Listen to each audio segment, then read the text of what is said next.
everybody. I'm so glad to see you again this week. I have a question for you. Are you confused? Are you wondering what exactly this Trinity thing is all about? Well, I have to tell you that when I first heard about it long ago, I was really confused too. I'm not great at math, and I've joked several times that the reason for that is that in the church, 1 plus 1 plus 1, which in mathematical terms should equal 3, actually equals 1. And if you're scratching your head like I was, let me try and explain. So, first of all, I have a prop to help explain it. My dad and I came up with this theory years ago when he and I used to talk about religion. Yeah, things were pretty boring at our household because my dad and I would sit around and we would talk about God and things in the world and what that meant. So one of the things we talked about was how we could understand what the Trinity is. So before I show you my prop, I'm going to keep you in suspense. Let's talk a little bit about some of the things that were introduced at the beginning of the video. So the Trinity means three aspects of God. When we think about God, we tend to think about God as one big divine entity, one big divine thing that is beyond us, beyond all of us in the world. And we call that thing God. And in fact, when people were first starting to learn about God, one of the things that God told Moses, he was the one that had the 10 Commandments, that people were only supposed to worship one God. Okay, one God. But then God decided that we needed some more help. And so God sent us Jesus. And people really liked Jesus. And Jesus did some things that they thought only gods could do.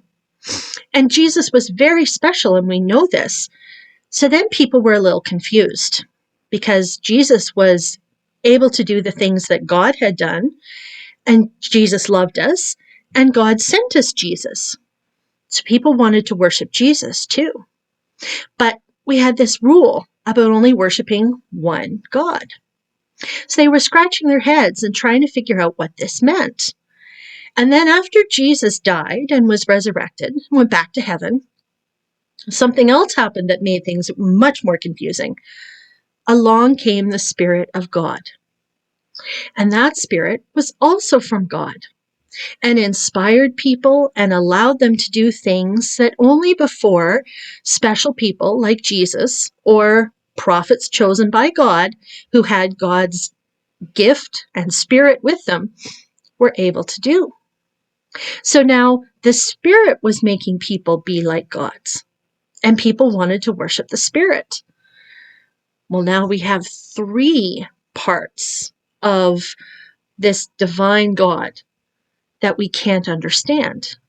And we're trying to worship all of them, but we're only supposed to worship one God. So people began to really think about it.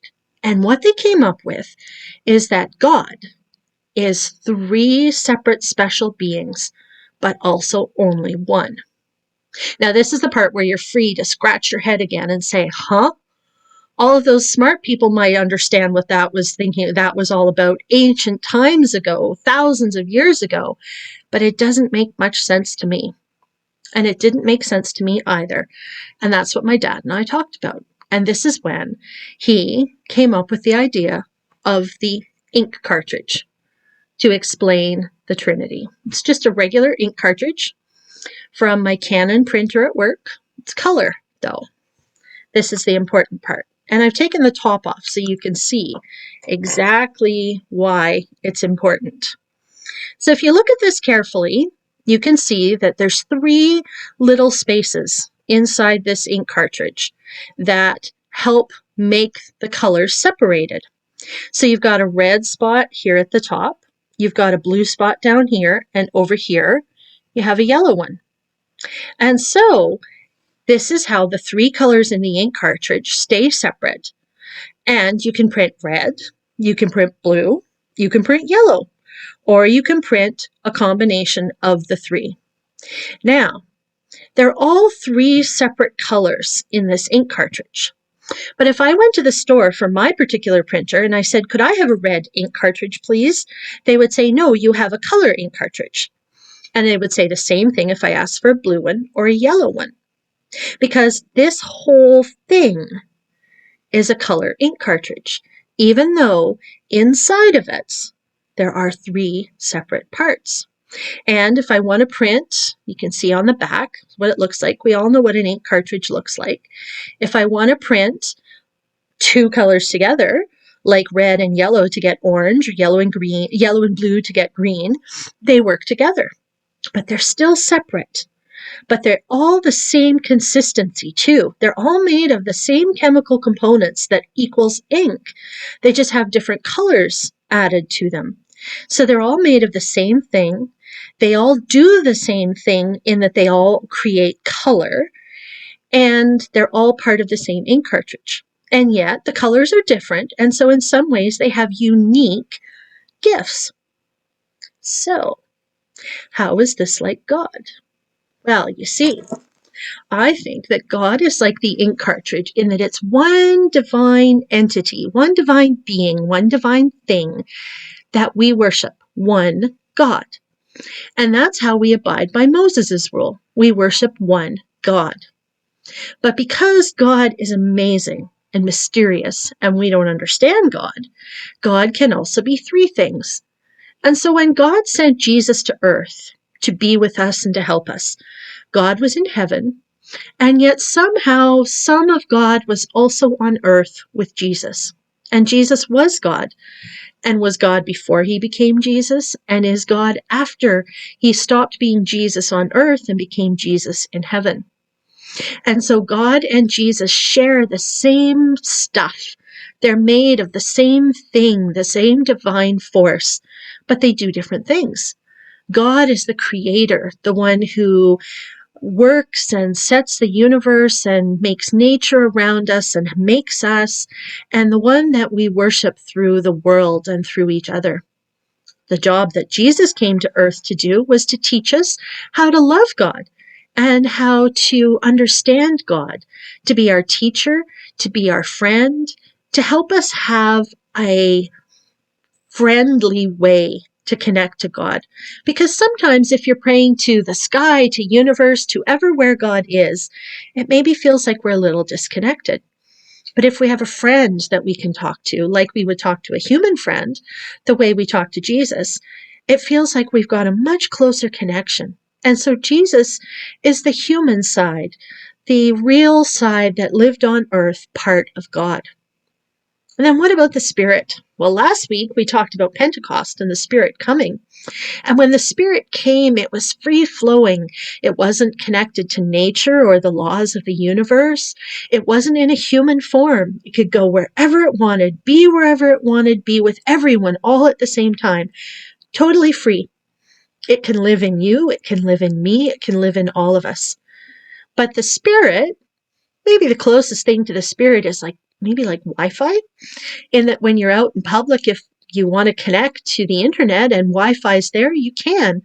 And the Spirit connects us regardless of where we are, who we are, where we live. Through the Spirit of God, we can connect to God and to each other all at the same time. So the Spirit is God. It has all of the same attributes or parts as God and ways of connecting like God, but it's different. So all three parts of God do three different things, and yet they're all the same. One God who is the Creator, one God who is Jesus, one God who is the Spirit, but one God who somehow, because God is powerful and amazing and incredible, is the same thing all at the same time, and yet still absolutely individually different. Like my ink cartridge. Does three separate things at the same time and yet is one ink cartridge. How cool is that? I think this is amazing, that God does all of these things, that just like one ink cartridge that does three separate jobs, that brings color to our lives, that makes things amazing for us, so is God and the Trinity. And that's how, in church math, 1 plus 1 plus 1 equals 1. Now, do me a favor. When you go to school, don't try and argue with your teacher that 1 plus 1 plus 1 equals 1. It's church math. Church math is funny. Church math also takes 2 loaves and 5 fishes and makes them into enough food to feed 4,000 people. So church math is pretty weird. But if we understand that it's simply a way of connecting to God and finding different ways for everyone to feel comfortable to know God, if we understand that God wants us to find God so much that God created 3 separate ways that we can connect to God, then it helps us. Let me explain why. Let's say you're out in the world and you see the most gorgeous sunset you've ever seen. Then you're connecting with the God of nature. Let's say that you need a friend. You're connecting with Jesus. And let's say you feel that when you're at church and you're learning with other kids or you're singing hymns, you're connected to everyone in the church. That's your Spirit of God in your heart, connecting with other people's Spirit of God. And so when we're out and about in the world, we can connect that way. And it's amazing. So you can feel free to connect to God however makes you comfortable. And you can understand that God connects to you the same way. And you can appreciate that it's okay to know God however you want. And you can be amazed at how much we're loved. Thanks for listening today. I hope you have a really good week. Bye.